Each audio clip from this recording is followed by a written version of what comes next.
नमस्कार, आदाब। Fact news में आपका स्वागत है।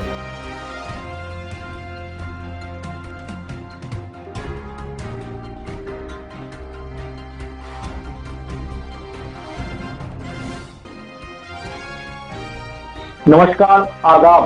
फैक्ट न्यूज में आपका स्वागत। मैं अब्दुल सत्तार सिलावट आज आपको राजनीति, प्रदूषण, चुनाव की सरगर्मी, अन्य मुद्दों से अलग हट करके एक ऐसी समाज की बात करते हैं जिसने आजादी का 80 साल बाद तक अपने आप के विकास की कोई सोच नहीं रखी, अपने आप की शिक्षा का आगे बढ़ने का कुछ नहीं था।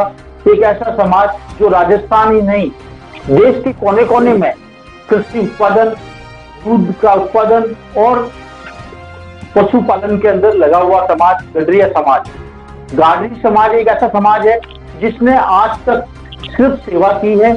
सरकार से कोई उम्मीद नहीं, सरकार से शिक्षा के क्षेत्र में, विकास के क्षेत्र में कहीं पर भी कुछ नहीं मिला। और एक समाज जो मतलब अनुसूचित है, जो समाज आदिवासी है, आज उनके बहुत सारे आईएएस, बहुत सारे आईपीएस देश के कोने कोने में कलेक्टर, एसपी, पुलिस और सेना में मिल जाएंगे। लेकिन गाडरी समाज का उदाहरण आज भी कोई आईएएस, कोई आईपीएस, कोई कलेक्टर आज तक नहीं है। और तकलीफ की बात यह है कि उच्च शिक्षा में भी इनका प्रतिनिधित्व नहीं है। इसी को लेकर के राजस्थान के अंदर गाडरी समाज का एक संगठन बना है और संगठन ने एक कार्यकारिणी बना करके और समाज के विकास के लिए, समाज के विकास की दौड़ में भागीदारी दिलाने के लिए अपना एक नया आईना पेश किया है, एक नई योजना बनाई है। बात करते हैं गाडरी समाज के अखिल भारतीय गाडरी गायरी गडरिया महासभा राजस्थान के प्रदेश अध्यक्ष नंदलाल लालू राम गाडरी से, जिन्होंने अपने समाज को आगे बढ़ाने के लिए एक बीड़ा उठाया है, अपने समाज को देश की विकास की दौड़ में शामिल करने के लिए बीड़ा उठाया है।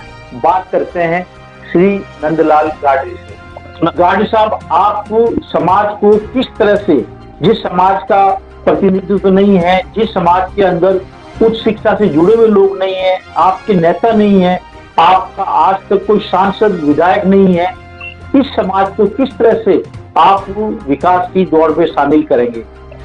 गाडरी समाज की शिक्षा की कमी, उस शिक्षा के लिए समाज के प्रति भावना, छात्रों को आर्थिक सहयोग, साथ सरकार के प्राथमिकता से अनुरोध करता हूँ।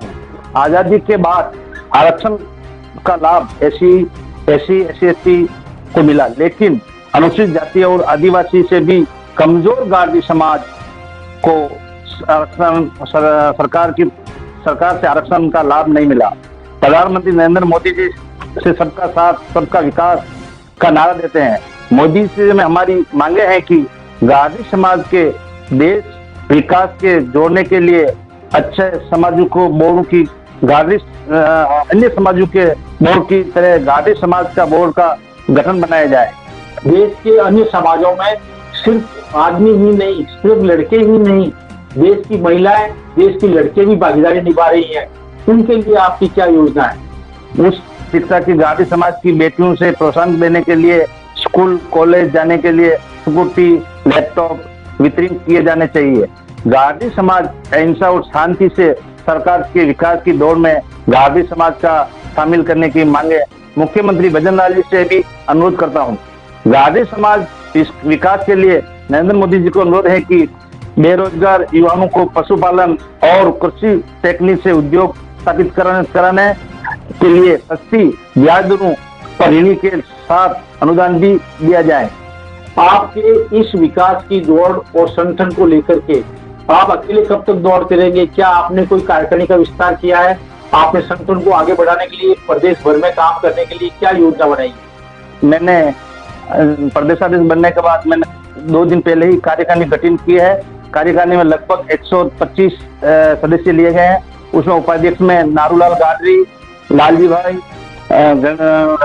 गणेश जी गाडरी, राम प्रकाश जी चंदेल, कारूलाल गाडरी, सुधर सिंह जी बघेल, राधेश्याम जी गाडरी, महामंत्री में हरिओम जी बघेल, भील जी गाडरी, अन्य कई विभाग खाते लेकर सबको मैंने कार्यकारिणी गठित कर दिया है और उनको बाई पोस्ट लेटर भी भेज दिया है। और मैं आपके माध्यम से कहना चाहता हूँ कि उनको पूरे राजस्थान में एक समाज की नई शिक्षा और नए जो काम करना है वो मैंने अभी बना दिया है कार्यक्रम में।